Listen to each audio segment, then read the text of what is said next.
समय की बात है। एक गांव में राजू नाम का एक गरीब मजदूर अपनी पत्नी वर्षा और अपनी बेटी मोहिनी के साथ एक छोटे से घर में रहता था। राजू बहुत ही मेहनती था। वो सेठ हाकिम लाल के यहाँ काम करता था। उसी से वो अपने परिवार का गुजर बसर करता था।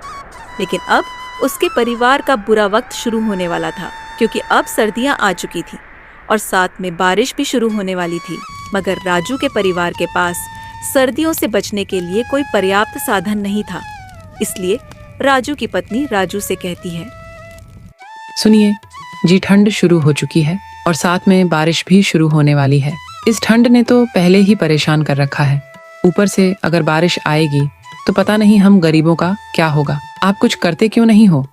अगर ऐसा ही चलता रहा तो हमारा इस ठंड में जीना मुश्किल हो जाएगा।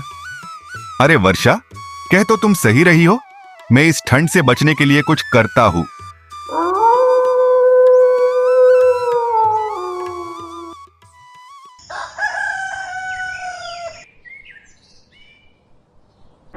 फिर अगले दिन राजू काम करने के लिए सेठ हाकिम लाल के पास जाता है और वह सेठ हाकिम लाल से डरता हुआ कहता है, सेठ जी, अब ठंड तो आ चुकी है और साथ में बरसात भी आने वाली है। मेरे घर की छत ऊपर से टूट रही है, जिससे ठंडी हवाएं घर के अंदर आती हैं और फिर बरसात भी घर के अंदर आएगी।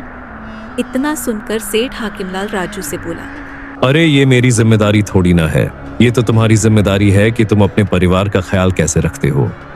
सेठ जी, आप अगर थोड़े से पैसे अगर मुझे उधार दे देते तो मैं अपने घर की मरम्मत करवा लेता और अपने परिवार के लिए ठंड से बचने के लिए कुछ गर्म कपड़े ले आता, जिससे मेरा परिवार ठंड से बच सके।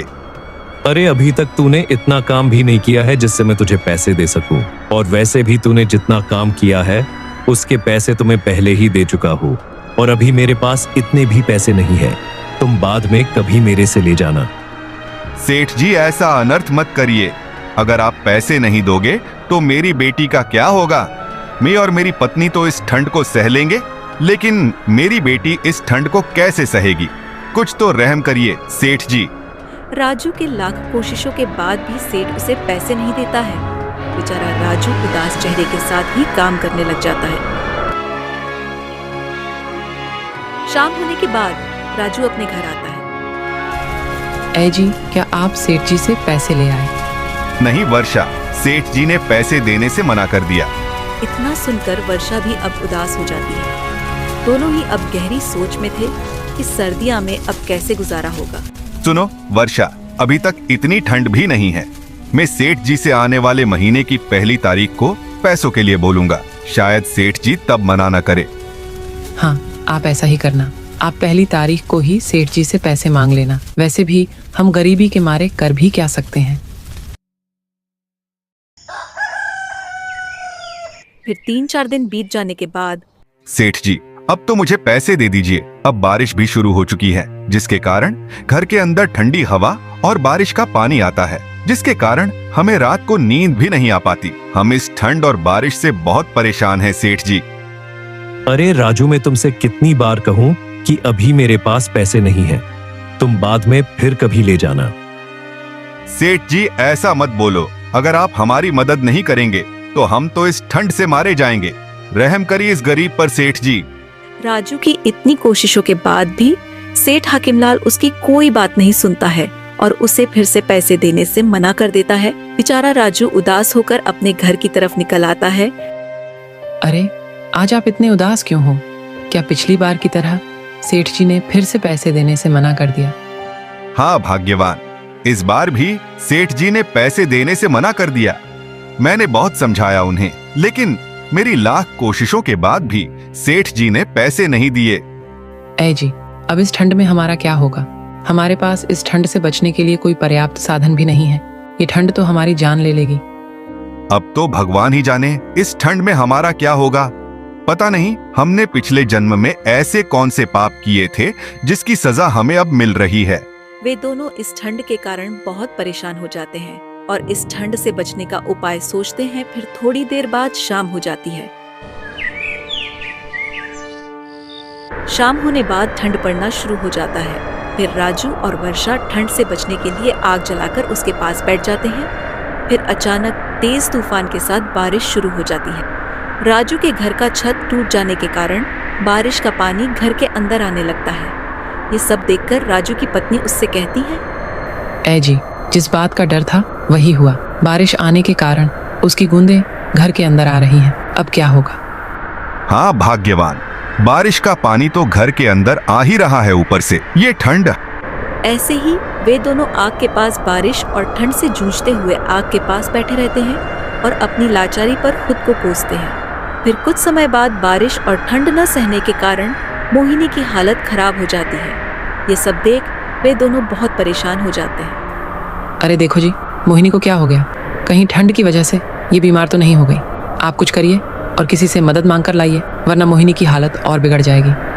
हाँ वर्षा, में किसी से मदद मांग कर आता हूँ, तब तक तुम मोहिनी का ध्यान रखना। इतना कहकर राजू भयंकर बारिश में घर से बाहर आता है और बारिश में भीगता हुआ सत्यवीर काका के घर पहुंचता है, क्योंकि सत्यवीर काका उस गांव के बुजुर्ग वैद्य थे। फिर राजू सत्यवीर काका के घर के बाहर आवाज लगाता है, काका, अरे ओ सत्यवीर काका, घर पर हो या नहीं बाहर? आइए काका, मैं इस समय पर बहुत मुसीबत में हूँ, मेरी सहायता कीजिए। इसी प्रकार वो बहुत देर तक आवाज देता है, लेकिन उस घर से कोई बाहर नहीं आता है, क्योंकि उस दिन सत्यवीर काका कुछ काम से घर से बाहर गए थे। इस तेज बारिश में बेचारा राजू बहुत परेशान हो जाता है और अपनी बेटी के बारे में सोच सोचकर वह उदास हो जाता है। सत्यवीर काका भी यहाँ नहीं है, अब मेरी बेटी का क्या होगा? वह इस ठंड को सह नहीं पाएगी। हे भगवान, हमारी रक्षा करना। राजू घर घर जाकर मदद की गुहार लगाता है, लेकिन उसकी कोई मदद नहीं करता है। और दूसरी तरफ मोहिनी की तबीयत बहुत ज्यादा खराब हो जाती है। अब वह मानो कि आखिरी सांस ले रही हो। फिर कुछ समय बाद राजू घर वापस आ जाता है। ऐ जी, आप आ गए। और सत्यवीर काका कहाँ हैं? क्या वो आपके साथ नहीं आए? नहीं भाग्यवान, सत्यवीर काका घर पर नहीं है और मैंने भी घर घर जाकर प्यार लगाए, लेकिन इस तेज बारिश में कोई हमारी मदद के लिए नहीं आया। इतनी ही देर में मोहिनी की हालत और ज्यादा बिगड़ने लगती है, जिसके कारण कुछ ही देर में उसकी मौत हो जाती है। यह सब देखकर राजू और वर्षा के पैरों के नीचे से जमीन खिसक जाती है। मोहिनी बेटी उठो, ये तुम्हें क्या हो गया मोहिनी बेटी?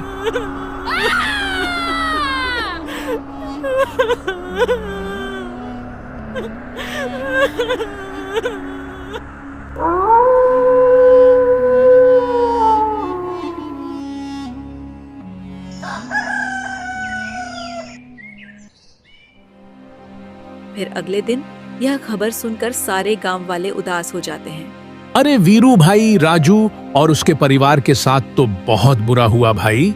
हाँ भाई, ये तो उनके साथ बहुत बुरा हुआ। बेचारे की एक ही तो बेटी थी, वो भी इस ठंड की वजह से मारी गई। और रात को ज्यादा ठंड और तेज बारिश पड़ रही थी, और ना ही उनके पास ठंड से बचने के लिए कोई व्यवस्था थी, तो भला उसकी बेटी इस ठंड को कैसे सहन कर पाती।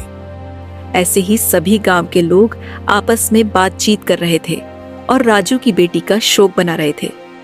और एक बार फिर इस ठंड की मार ने एक और परिवार को तहस नहस कर दिया।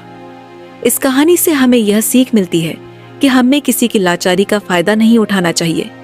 अगर राजू का सेठ राजू की मदद करता तो शायद उसकी बेटी की जान बच जाती, लेकिन सेठ के गलत व्यवहार के कारण एक गरीब का घर उजड़ गया। इसलिए हमें सभी जरूरतमंद लोगों की मदद करनी चाहिए।